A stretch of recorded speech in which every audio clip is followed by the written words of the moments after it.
Assalamualaikum warahmatullahi wabarakatuh. Perkenalkan, kami dari kelompok 6 yang beranggotakan Anissa, Najwa, Iklima, dan Mursifa. Di sini kami akan mempresentasikan tentang masalah sosial yang kita ambil dari website Repository UPI. Di sini ada 3 masalah sosial, yaitu untuk yang pertama, adiksi game online terhadap perilaku sosial. Untuk lokasi atau tempatnya itu di Indonesia. Dampaknya pelajar semakin tidak fokus. Untuk yang kedua, peran anonimitas dan budaya konsumsi dalam fragmentasi identitas remaja akibat gejala sosial. Untuk lokasinya yaitu di Indonesia, dan untuk dampaknya penurunan berbagai aspek dari aspek sosial hingga psikologis. Untuk yang ketiga yaitu sampah berserakan. Untuk lokasinya yaitu di kelas, dan dampaknya kelas menjadi kotor atau tidak nyaman. Masalah yang dipilih, pesan anonimitas dan budaya konsumsi dalam fragmentasi identitas remaja akibat judi online.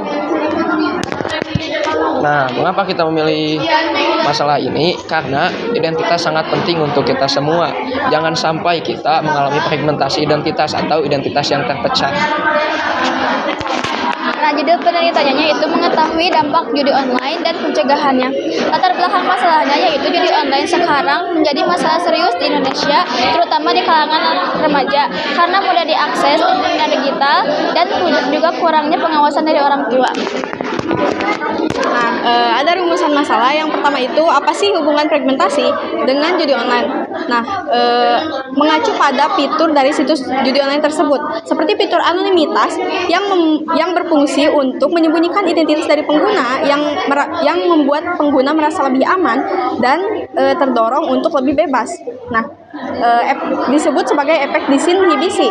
Nah, efek disinhibisi yang ditimbulkan dari fitur anonimitas sudah cukup untuk mendorong pengguna untuk kecanduan dari judi online. Nah, yang kedua, kenapa sih judi online itu sangat mudah diakses terutama di Indonesia? Karena perlu kita ketahui bahwa kita sudah tidak bisa lepas dari benda pipi yang disebut handphone.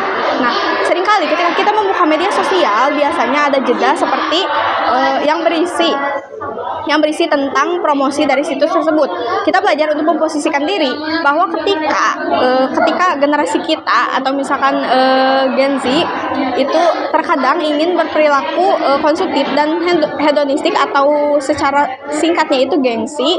Nah, berpikir untuk bagaimana sih caranya memenuhi standar gitu, seperti itu. Yang ketiga itu bagaimana sih cara menghentikan agar tidak kecanduan judi online. Nah, ada 3. Ketika ada pencegahan, ada pengobatan. Nah, ketika pencegahan itu dari orang tua, yaitu perlunya pengawasan atau kontrol dari orang tua agar anak-anak tersebut tidak melakukan kecenderungan untuk judi online. Nah, yang kedua itu dari tenaga pendidik. Nah, tentu saja tenaga pendidik juga butuh untuk mengenalkan dampak dari judi online tersebut. Kenapa? Karena agar ada rasa takut dari calon pengguna tersebut agar tidak melakukan judi online. Nah, yang ketiga itu dari pemerintah. Peran pemerintah juga dibutuhkan karena untuk mengetatkan dari sistem hukum yang ada di Indonesia atau menghapus situs-situs tersebut. Nah, dan sekarang untuk refleksi, di sini ada pertanyaan, yaitu apa tantangan utama dalam melakukan penelitian ini? Sebetulnya banyak sih, tapi yang utamanya adalah pendapat kelompok yang ada yang saling berlawanan, terus susahnya pencarian informasi karena akses data. Nah, seperti itulah. Lalu untuk pembagian pengerjaan itu kita dibagi-bagi rata. Misal saya, Rapi, dan Anissa mencari informasi dan yang lain ikut meneliti informasinya. Dan yang ketiga, apa sih manfaat melakukan penelitian sosial? Yaitu kita bisa mengenali lebih dalam tentang masalah sosial, tentang gejala sosial, dan yang lain-lain. Lalu kita bisa memberikan solusi kepada pemerintah atau kepada siapapun atas masalah sosial tersebut. Mungkin itu saja dari kelompok kami. Mohon maaf jika banyak kesalahan. Terima kasih. Assalamualaikum warahmatullahi wabarakatuh.